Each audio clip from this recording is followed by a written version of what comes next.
The minister's black veil, Nathaniel Hawthorne. The sexton stood in the porch of Milford Meeting House, pulling busily at the bell rope. The old people of the village came stooping along the street. Children, with bright faces, tripped merrily beside their parents, or mimicked a graver gait, in the conscious dignity of their Sunday clothes. Spruce bachelors looked sidelong at the pretty maidens, and fancied that the Sabbath sunshine made them prettier than on weekdays. When the throng had mostly streamed into the porch, the sexton began to toll the bell, keeping his eye on the Reverend Mr. Hooper's door. The first glimpse of the clergyman's figure was the signal for the bell to cease its summons. "But what has good Parson Hooper got upon his face?" cried the sexton in astonishment. All within hearing immediately turned about, and beheld the semblance of Mr. Hooper, pacing slowly his meditative way towards the meeting-house. With one accord they started, expressing more wonder than if some strange minister were coming to dust the cushions of Mr. Hooper's pulpit. "Are you sure it is our parson?" inquired Goodman Gray of the sexton. "Of a certainty it is good Mr. Hooper," replied the sexton. "He was to have exchanged pulpits with Parson Shute, of Westbury, but Parson Shute sent to excuse himself yesterday, being to preach a funeral sermon. The cause of so much amazement may appear sufficiently slight. Mr. Hooper, a gentlemanly person, of about 30, though still a bachelor, was dressed with due clerical neatness, as if a careful wife had starched his band, and brushed the weekly dust from his Sunday's garb. There was but one thing remarkable in his appearance. Swathed about his forehead, and hanging down over his face, so low as to be shaken by his breath, Mr. Hooper had on a black veil. On a nearer view it seemed to consist of 2 folds of crape, which entirely concealed his features, except the mouth and chin, but probably did not intercept his sight, further than to give a darkened aspect to all living and inanimate things. With this gloomy shade before him, good Mr. Hooper walked onward, at a slow and quiet pace, stooping somewhat, and looking on the ground, as is customary with abstracted men, yet nodding kindly to those of his parishioners who still waited on the meeting-house steps. But so wonderstruck were they that his greeting hardly met with a return. "I can't really feel as if good Mr. Hooper's face was behind that piece of crape," said the sexton. "I don't like it," muttered an old woman, as she hobbled into the meeting-house.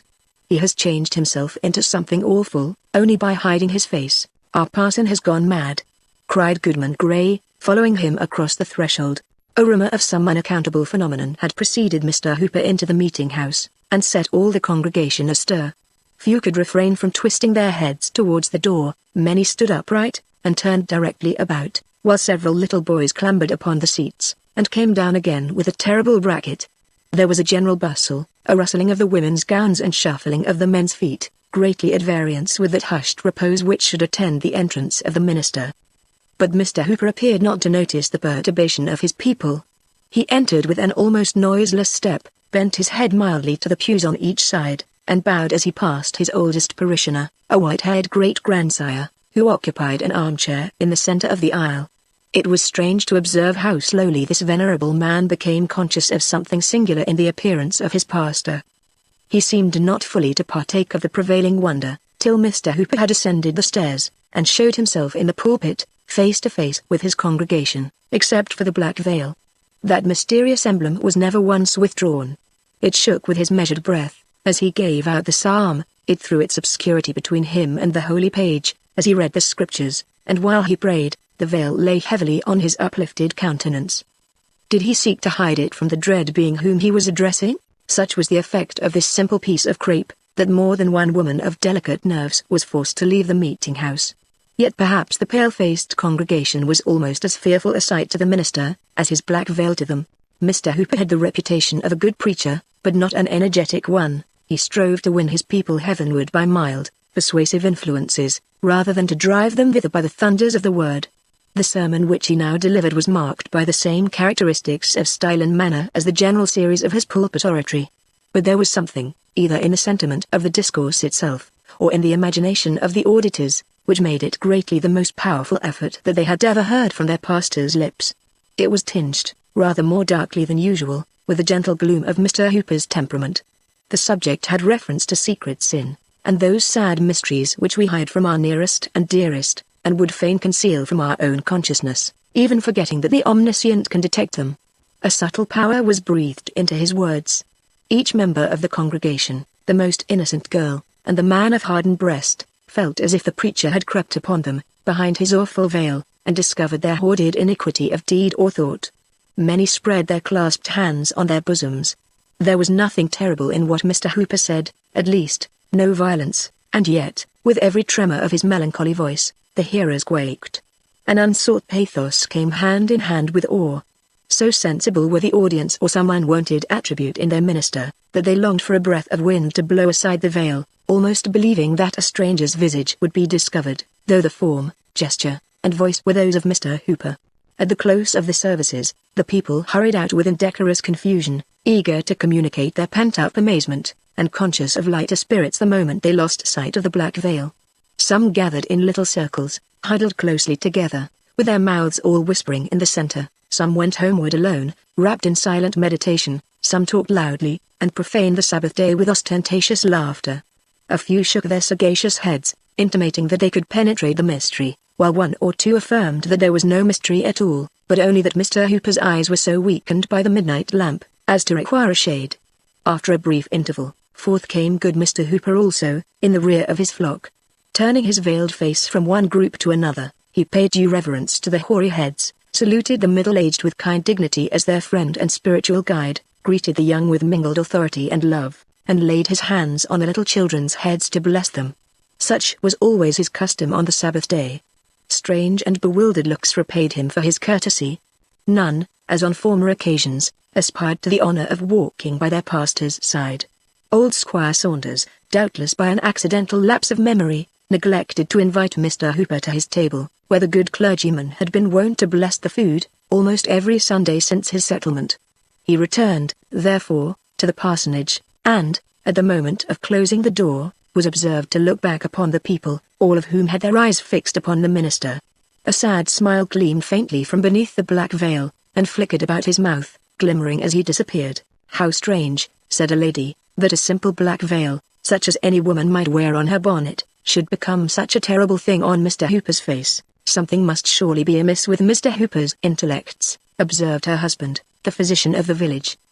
"But the strangest part of the affair is the effect of this vagary, even on a sober-minded man like myself. The black veil, though it covers only our pastor's face, throws its influence over his whole person, and makes him ghost-like from head to foot. Do you not feel it so?" "Truly do I," replied the lady, "and I would not be alone with him for the world." "I wonder he is not afraid to be alone with himself. Men sometimes are so," said her husband. The afternoon service was attended with similar circumstances. At its conclusion, the bell tolled for the funeral of a young lady. The relatives and friends were assembled in the house, and the more distant acquaintances stood about the door, speaking of the good qualities of the deceased, when their talk was interrupted by the appearance of Mr. Hooper, still covered with his black veil. It was now an appropriate emblem. The clergyman stepped into the room where the corpse was laid, and bent over the coffin, to take a last farewell of his deceased parishioner. As he stooped, the veil hung straight down from his forehead, so that, if her eyelids had not been closed forever, the dead maiden might have seen his face. Could Mr. Hooper be fearful of her glance, that he so hastily caught back the black veil? A person who watched the interview between the dead and living, scrupled not to affirm, that, at the instant when the clergyman's features were disclosed, the corpse had slightly shuddered, rustling the shroud and muslin cap, though the countenance retained the composure of death. A superstitious old woman was the only witness of this prodigy. From the coffin Mr. Hooper passed into the chamber of the mourners, and thence to the head of the staircase, to make the funeral prayer. It was a tender and heart-dissolving prayer, full of sorrow, yet so imbued with celestial hopes, that the music of a heavenly harp, swept by the fingers of the dead, seemed faintly to be heard among the saddest accents of the minister. The people trembled, though they but darkly understood him when he prayed that they, and himself, and all mortal race, might be ready, as he trusted this young maiden had been, for the dreadful hour that should snatch the veil from their faces. The bearers went heavily forth, and the mourners followed, saddening all the street, with the dead before them, and Mr. Hooper in his black veil behind. "Why do you look back?" said one in the procession to his partner. "I had a fancy," replied she, "that the minister and the maiden's spirit were walking hand in hand." "And so had I, at the same moment," said the other. That night, the handsomest couple in Milford village were to be joined in wedlock. Though reckoned a melancholy man, Mr. Hooper had a placid cheerfulness for such occasions, which often excited the sympathetic smile where livelier merriment would have been thrown away. There was no quality of his disposition which made him more beloved than this. The company at the wedding awaited his arrival with impatience. trusting that the strange awe, which had gathered over him throughout the day, would now be dispelled. But such was not the result. When Mr. Hooper came, the first thing that their eyes rested on was the same horrible black veil, which had added deeper gloom to the funeral, and could portend nothing but evil to the wedding. Such was its immediate effect on the guests that a cloud seemed to have rolled duskily from beneath the black crape, and dimmed the light of the candles. The bridal pair stood up before the minister. But the bride's cold fingers quivered in the tremulous hand of the bridegroom, and her death-like paleness caused a whisper that the maiden who had been buried a few hours before was come from her grave to be married. If ever another wedding was so dismal, it was that famous one where they tolled the wedding knell. After performing the ceremony, Mr. Hooper raised a glass of wine to his lips, wishing happiness to the new married couple in a strain of mild pleasantry that ought to have brightened the features of the guests, like a cheerful gleam from the hearth. At that instant, catching a glimpse of his figure in the looking-glass, the black veil involved his own spirit in the horror with which it overwhelmed all others. His frame shuddered, his lips grew white, he spilt the untasted wine upon the carpet, and rushed forth into the darkness. For the earth, too, had on her black veil. The next day, the whole village of Milford talked of little else than Parson Hooper's black veil. That, and the mystery concealed behind it, supplied a topic for discussion between acquaintances meeting in the street, and good women gossiping at their open windows. It was the first item of news that the tavern keeper told to his guests. The children babbled of it on their way to school. One imitative little imp covered his face with an old black handkerchief, thereby so affrighting his playmates that a panic seized himself, and he well nigh lost his wits by his own waggery. It was remarkable that all of the busybodies and impertinent people in the parish, not one ventured to put the plain question to Mr. Hooper, wherefore he did this thing. Hitherto, whenever there appeared the slightest call for such interference, he had never lacked advisers, nor shown himself averse to be guided by their judgment. If he erred at all, it was by so painful a degree of self-distrust, that even the mildest censure would lead him to consider an indifferent action as a crime. Yet, though so well acquainted with this amiable weakness, no individual among his parishioners chose to make the black veil a subject of friendly remonstrance. There was a feeling of dread, neither plainly confessed nor carefully concealed, which caused each to shift the responsibility upon another, till at length it was found expedient to send a deputation of the church, in order to deal with Mr. Hooper about the mystery, before it should grow into a scandal. Never did an embassy so ill discharge its duties. The minister received them with friendly courtesy, but became silent, after they were seated, leaving to his visitors the whole burden of introducing their important business. The topic, it might be supposed, was obvious enough. There was the black veil swathed round Mr. Hooper's forehead, and concealing every feature above his placid mouth, on which, at times, they could perceive the glimmering of a melancholy smile. But that piece of crape, to their imagination, seemed to hang down before his heart, the symbol of a fearful secret between him and them. Were the veil but cast aside, they might speak freely of it, but not till then. Thus they sat a considerable time, speechless, confused, and shrinking uneasily from Mr. Hooper's eye, which they felt to be fixed upon them with an invisible glance. Finally, the deputies returned abashed to their constituents, pronouncing the matter too weighty to be handled, except by a council of the churches, if, indeed, it might not require a general synod. But there was one person in the village unappalled by the awe with which the black veil had impressed all beside herself. When the deputies returned without an explanation, or even venturing to demand one, she, with the calm energy of her character, determined to chase away the strange cloud that appeared to be settling round Mr. Hooper, every moment more darkly than before. As his plighted wife, it should be her privilege to know what the black veil concealed. At the minister's first visit, therefore, she entered upon the subject with a direct simplicity, which made the task easier both for him and her. After he had seated himself, she fixed her eyes steadfastly upon the veil, but could discern nothing of the dreadful gloom that had so overawed the multitude. It was but a double fold of crape, hanging down from his forehead to his mouth, and slightly stirring with his breath. "No," said she aloud, and smiling, "there is nothing terrible in this piece of crape, except that it hides a face which I am always glad to look upon. Come, good sir, let the sun shine from behind the cloud. First lay aside your black veil, then tell me why you put it on." Mr. Hooper's smile glimmered faintly. "There is an hour to come," said he, "when all of us shall cast aside our veils. Take it not amiss, beloved friend, if I wear this piece of crape till then. Your words are a mystery, too," returned the young lady. "Take away the veil from them, at least, Elizabeth." "I will," said he, "so far as my vow may suffer me." "No, then, this veil is a type and a symbol, and I am bound to wear it ever, both in light and darkness, in solitude and before the gaze of multitudes, and as with strangers, so with my familiar friends. No mortal eye will see it withdrawn. This dismal shade must separate me from the world, even you, Elizabeth, can never come behind it. What grievous affliction hath befallen you, she earnestly inquired, that you should thus darken your eyes forever? If it be a sign of mourning, replied Mr. Hooper, I, perhaps, like most other mortals, have sorrows dark enough to be typified by a black veil. But what if the world will not believe that it is the type of an innocent sorrow? Urged Elizabeth. Beloved and respected as you are, there may be whispers that you hide your face under the consciousness of secret sin. For the sake of your holy office, do away this scandal. The color rose into her cheeks as she intimated the nature of the rumors that were already abroad in the village. But Mr. Hooper's mildness did not forsake him. He even smiled again, that same sad smile, which always appeared like a faint glimmering of light, proceeding from the obscurity beneath the veil. If I hide my face for sorrow, there is cause enough, he merely replied, and if I cover it for secret sin, what mortal might not do the same? And with this gentle, but unconquerable obstinacy did he resist all her entreaties. At length Elizabeth sat silent. For a few moments she appeared lost in thought, considering, probably, what new methods might be tried to withdraw her lover from so dark a fantasy, which, if it had no other meaning, was perhaps a symptom of mental disease, though of a firmer character than his own. The tears rolled down her cheeks. But, in an instant, as it were, a new feeling took the place of sorrow. Her eyes were fixed insensibly on the black veil, when, like a sudden twilight in the air, its terrors fell around her.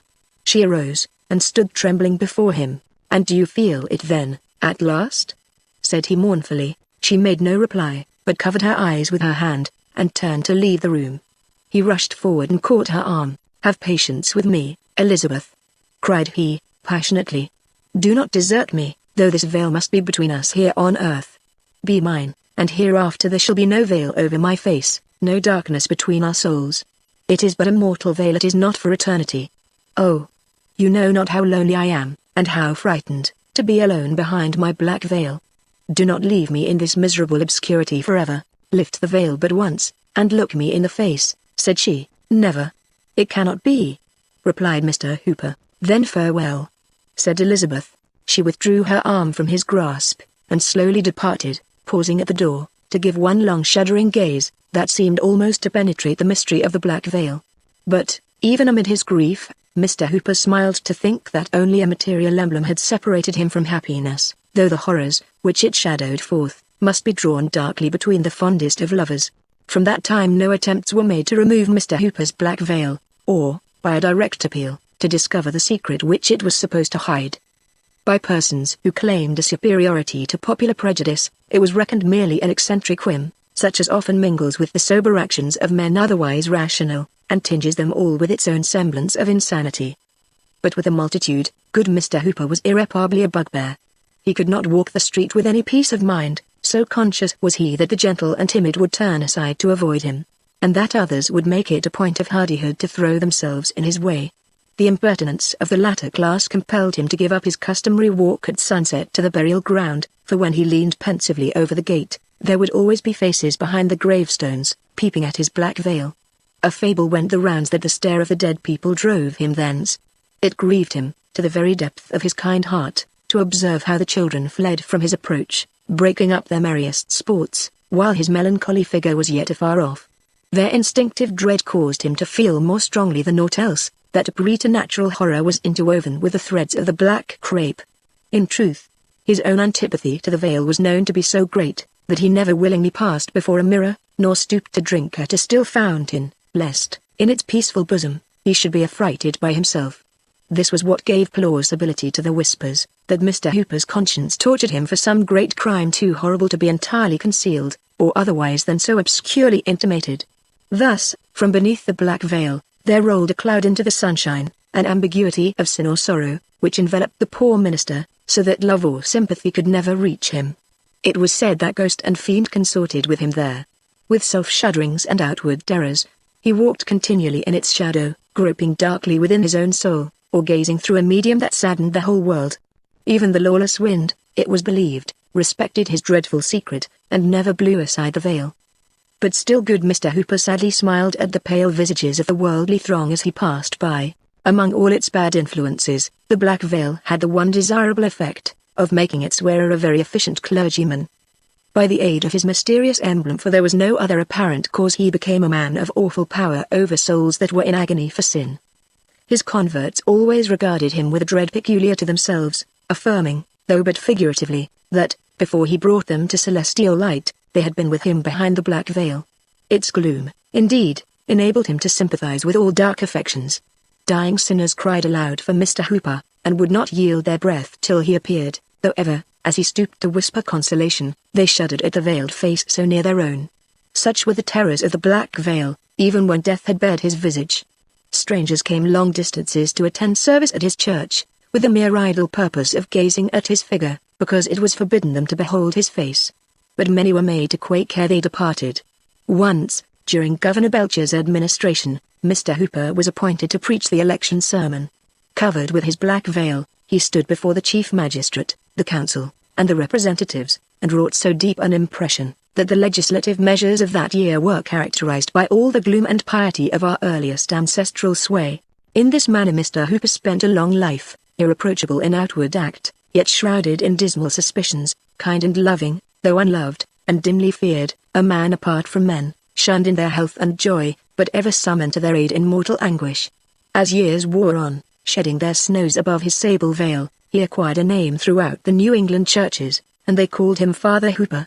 Nearly all his parishioners, who were of mature age when he was settled, had been borne away by many a funeral. He had one congregation in the church, and a more crowded one in the churchyard, and having wrought so late into the evening, and done his work so well, it was now good Father Hooper's turn to rest. Several persons were visible by the shaded candlelight, in the death chamber of the old clergyman. Natural connections he had none. But there was the decorously grave, though unmoved physician, seeking only to mitigate the last pangs of the patient whom he could not save. There were the deacons, and other eminently pious members of his church. There, also, was the Reverend Mr. Clark, of Westbury, a young and zealous divine, who had ridden in haste to pray by the bedside of the expiring minister. There was the nurse, no hard handmaiden of death, but one whose calm affection had endured thus long in secrecy, in solitude, amid the chill of age, and would not perish, even at the dying hour. Who but Elizabeth? And there lay the hoary head of good Father Hooper upon the death pillow, with the black veil still swathed about his brow, and reaching down over his face, so that each more difficult gasp of his faint breath caused it to stir. All through life that piece of crape had hung between him and the world. It had separated him from cheerful brotherhood and woman's love, and kept him in that saddest of all prisons, his own heart, and still it lay upon his face, as if to deepen the gloom of his darksome chamber, and shade him from the sunshine of eternity. For some time previous, his mind had been confused, wavering doubtfully between the past and the present, and hovering forward, as it were, at intervals, into the indistinctness of the world to come. There had been feverish turns, which tossed him from side to side, and wore away what little strength he had. But in his most convulsive struggles, and in the wildest vagaries of his intellect, when no other thought retained its sober influence, he still showed an awful solicitude lest the black veil should slip aside. Even if his bewildered soul could have forgotten, there was a faithful woman at this pillow, who, with averted eyes, would have covered that aged face, which he had last beheld in the comeliness of manhood. At length the death-stricken old man lay quietly in the torpor of mental and bodily exhaustion, with an imperceptible pulse, and breath that grew fainter and fainter, except when a long, deep, and irregular inspiration seemed to prelude the flight of his spirit. The minister of Westbury approached the bedside. "Venerable Father Hooper," said he, "the moment of your release is at hand. Are you ready for the lifting of the veil that shuts in time from eternity?" Father Hooper at first replied merely by a feeble motion of his head. Then, apprehensive, perhaps, that his meaning might be doubted, he exerted himself to speak. "Yea," said he, in faint accents, "my soul hath a patient weariness until that veil be lifted." "And is it fitting," resumed the Reverend Mr. Clark, "that a man so given to prayer, of such a blameless example, holy in deed and thought, so far as mortal judgment may pronounce, is it fitting that a father in the church should leave a shadow on his memory, that may seem to blacken a life so pure? I pray you, my venerable brother, let not this thing be. Suffer us to be gladdened by your triumphant aspect as you go to your reward. Before the veil of eternity be lifted, let me cast aside this black veil from your face."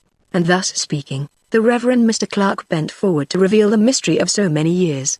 But, exerting a sudden energy, the that made all the beholders stand aghast. Father Hooper snatched both his hands from beneath the bedclothes, and pressed them strongly on the black veil, resolute to struggle, if the minister of Westbury would contend with a dying man. "Never!" cried the veiled clergyman. "On earth, never, dark old man!" exclaimed the affrighted minister. "With what horrible crime upon your soul are you now passing to the judgment?" Father Hooper's breath heaved, it rattled in his throat, but, with a mighty effort, grasping forward with his hands, he caught hold of life, and held it back till he should speak. He even raised himself in bed, and there he sat, shivering with the arms of death around him, while the black veil hung down, awful, at that last moment, in the gathered terrors of a lifetime. And yet the faint, sad smile, so often there, now seemed to glimmer from its obscurity, and linger on Father Hooper's lips. "Why do you tremble at me alone?" cried he, turning his veiled face round the circle of pale spectators. "Tremble also at each other. Have men avoided me, and women shown no pity, and children screamed and fled, only for my black veil? What, but the mystery which it obscurely typifies, has made this piece of crape so awful? When the friend shows his inmost heart to his friend, the lover to his best beloved, when man does not vainly shrink from the eye of his Creator, loathsomely treasuring up the secret of his sin, then deem me a monster, for the symbol beneath which I have lived, and die. I look around me, and, lo! on every visage a black veil." While his auditors shrank from one another, in mutual affright, Father Hooper fell back upon his pillow, a veiled corpse, with a faint smile lingering on the lips. Still veiled, they laid him in his coffin, and a veiled corpse they bore him to the grave. The grass of many years has sprung up and withered on that grave, the burial stone is moss-grown, and good Mr. Hooper's face is dust, but awful is still the thought that it mouldered beneath the black veil.